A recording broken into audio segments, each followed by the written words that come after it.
All right. Hi, kids. What's happening, kids? I'm very hungry today. Flea hasn't eaten yet today. We're standing here in the Capitol Tower. It looks like a stack of records that supposedly Nat King Cole architected or something like that on Vine in Franklin. It's 1 o'clock. It's 1:30. 1:30. It's 1:30. We're sitting here with Jay, who actually engineered The Joker by Steve Miller, which is actually one of my favorite tracks. I like to listen to that one, and now that I know that Jay, who's engineering this little vocal dialogue, engineered that, I have much more respect for him. Say hi, Jay. Say hi, Jay. Howdy. That's Jay. Hey. So I'm going to talk to Flea here because I know that everybody out there in fanland wants to know the intimate details of Flea's life. Flea, could you state your actual name, your full name? Well, my actual name is Michael Peter Balzery. Right, that's Flea. I was born October 16th, 1962 in Melbourne, Australia. Right. And my dad's a fisherman and he's got big feet. Plus he has a collection of rare birds living in his backyard, right? Yeah, he loves birds. He's got all kinds of birds. The most beautiful parrots you've ever seen. Yeah, one day we're going to go to Australia and visit Flea's pops and hang with the birds on the beach there, because he lives on the beach, right? Well, he's building a house down on the beach right now. Right. He still lives up in Canberra, which is kind of like Washington, D.C. without the black people. It's very boring. Really? Yeah. You don't like It's the lamest place in Australia. I mean, some of it's really beautiful. It's just like a really... What are you trying to say? It's the political capital of the country? Yeah, it's the capital. Okay. Well, let me see. I met Flea at Fairfax High when we were 15 or 16, right there on the cusp of 15 to 16, and it was a rainy day, and we all had to go into the gym for PE, so they put the 3-4 classes together, and I met Flea. And Don't forget, you first found me, I had Tony Sher in a headlock. I know, but when we really consummated our relationship was in that gym there. So, remember we decided we were going to go skiing, right? We went skiing. Okay, so you have to relay now the tale of that ski trip. It's like a little childhood tale that Flea's going to tell you about. Yeah, it was really great. We became friends, you know, and I was a pretty shy guy, and I didn't really have any friends besides Tony Sher, who I used to put in headlocks all the time. And then I met this one really weird guy with big biceps and a shaved haircut, the only guy in school with a shaved haircut, and we started talking. We decided to go skiing, and I talked my mom into it, and you know, we got on the Greyhound bus and we headed up towards Mammoth Mountain to go skiing, a place which I still frequent. Flea, yeah, you're forgetting about the semi-narcotics bust that we experienced before we left. We don't want to talk about the pot snorting. I know, but it's a great story, though, the way that they thought they were going to bust us and then they didn't. We were 15. We're not held responsible for our actions at age 15. Okay, well, we were 15 and we bought some pot, and we were sitting there in the alley. We just got our pot and we were like looking at it going, oh wow, look at this pot. And next thing you know, these plainclothes police officers came screeching up in their mobile, and I got really scared, and I like dropped the pot under a car, and the cops came up, and I was shaking because I was so scared, and Anthony was being very suave and cool and calm and collected, and they let us go because we didn't have any pot. They were sure we had pot, but they couldn't find it, and then we came creeping back hours later and found it. Okay, so then we got on the Greyhound. We got on the Greyhound, and we headed right up to Mammoth Mountain, and we stayed in this laundry room of a condominium, and we slept. There was this one little shelf that extended about 2 feet from the wall that one of us slept on. The other one slept on the floor on top of the dryer or something. We put money in the dryer so we would stay warm. Right, and then what about the ski rental? Because I had my own skis, but you had to rent skis, so... I had to rent skis, but I couldn't rent skis because we didn't have someone who was over 18 years old to rent the skis.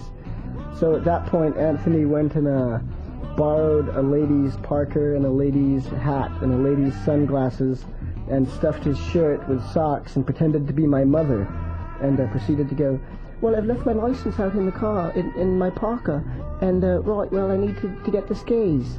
And the sucker rented us the skis, and it was a moment of genius, of thespian genius by Anthony. It was truly amazing. I remember it till the day I die. That was pretty heavy. It was great. So then we had a great time skiing, right?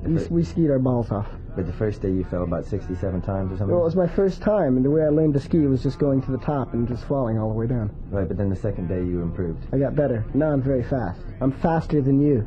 So that was the amazing trip, and Flea ended up trying to steal the skis as we left because we were only 15, and we got caught by the sheriff as we were leaving town, and we had to go back up to court in Mammoth, and it turned out to be a good thing because we didn't get in that much trouble, and we hung out with our dads for a couple of days on the road. But it was bad. Stealing is bad, kids. Don't steal. Yeah, we experienced, Flea and I together experienced a moral revolution when we were about 18 or something.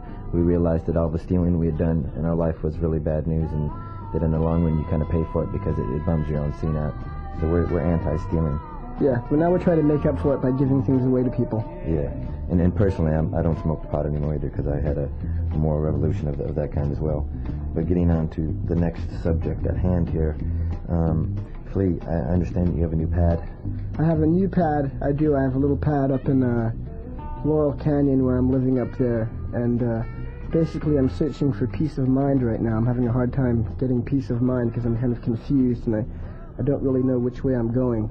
And but I just figure as long as I keep playing music and keep being true to myself, I'll eventually find my truest groove. Yeah, it's kind of like you're going to surface one day. Yeah, one of these days I'll surface up with a big smile. Yeah, probably when we start making new songs and stuff, we get happy about it. Yeah, well, I'm already happy about music because, you know, I'm playing this music, but I'm just sort of confused about my life right now. But, you know, I'm looking for the truth. Keep searching for the truth. So you've got a new pad, you're searching for the truth, you have a new car, which is quite beautiful. I've got a bitchin' hot rod car, and it's a 69 Camaro convertible super sport black on black. If you see me going by, you just might see a flash of black and chrome speeding by. Oh my goodness. And it'll be the car where you can't quite see the entire head because you kind of sit so low that you can only see like the hair. Yeah. You can only see the hair, really. You'll just hear Public Enemy blasting. And Flea also plays the trumpet. I don't know if you know that, but Flea puts the trumpet up to his mouth and blows the notes. I do play a little trumpet. I actually got a call last night from David Jordan to ask me to come down and and play trumpet on the Mary's Danish record. And, at this point, I haven't returned. I've managed to not return the call. Oh, that's pretty funny. At this point, even though I would love to do it, but I just haven't played the trumpet in so long that I'm scared that I would embarrass myself. But I thought the same thing when they called me for the Jane's Addiction record, but I managed to go in there and eke out a few notes. So right. Well, I know that you consider yourself a classic film buff. I'm not really a classic film buff. Come on, you're always trying to tell John and I that you're a classic film buff. I'm not, you know, there's a few movies that I've liked along the way. You know, I was watching the other day that was really good. I was watching with Bob over at his house. Bambi? What? Bambi? Yeah, well, Bambi made me cry. Didn't you cry when you saw Bambi? Yeah, I cried. Yeah, that's it. I also cried at the Lou Gehrig story. But I was watching I Could Have Been a Contender, Joey, I Could Have Been a Contender. You know, Marlon, the classic Marlon scene. I've got some Marlon in my pad right now. I just rented Viva Zapato. I don't know that one. You don't know that one? I don't know that one. Oh shit! You gotta get this. Yeah. Yeah, he plays this leader. There's down in Mexico. There's this really rich guy who runs the whole county or the whole state down there, and Zapata infiltrates, and he's this ultra slick Mexican revolutionary dude who just leads all of the. Wow. You notice the dude thing coming through? Because I've been rehearsing for this movie. Oh, you've been saying dude a lot. I've been saying dude, I've been saying rad, I've been saying raging, I've been saying shredding. You're in a big movie right now, aren't you, with Gary Busey and Keanu Reeves and Patrick Swayze, aren't you? Yeah, I am. You are. Yeah, and they say epic swell. Dude, that's a totally epic swell. That's the kind of stuff they say. I've been going to the beach a lot lately. You have, huh? Yeah, I go down and swim in the toxic water. That's a bummer, because do you ever notice when you get out of the water you feel kind of sick sometimes? I feel really good. Really? That's like, for me, that's the most relaxing thing in the world outside of playing basketball is going to the beach. Right, because I don't really care. I just forget about all the poison in the water, and I go swimming and I ride the waves and stuff, and then afterwards I get out and I just lie on the sand, and I feel really good and relaxed, and I forget about all my problems. Very few people know about our jumping. Yeah, Flea and I, we go way back in the jumping scene because we're great jumpers. We love that feeling where you jump off of a high platform of some sort and land in the water. Many seconds later, we jumped off trestles, railroad bridges, all kinds of things, apartment buildings, rocks, cliffs here and there, and we've got Chad strolling into the room here. Hi. Chad is late. Chad's late. Sorry, late. Had a little running with these cops. All right, take your spot in the corner, Chad. All right. Well, are you about done? Because I guess I'm done. I'm going to play basketball now. Okay, you go play ball and. I'm going to go meet Jackie I and JD. Right. Shoot some hoop. Okay, let me think. Well, I guess I'll see you later, huh? Yeah. I just want to say to everybody out there, everybody that's taken the time to be a part of our fan situation and get our tape, thank you. Thank you for listening to us, and we're trying our damnedest to play the best music that we possibly can, and I truly love everybody that really cares about what we're doing, because it's really important to me, and bye. See you later, Flea. See ya. That was nice talking to you. Okay. So long. John. Yeah. Get the hell over here. What, you doing me now? Put these ear goggles on. I'm going to talk to you now. Okay.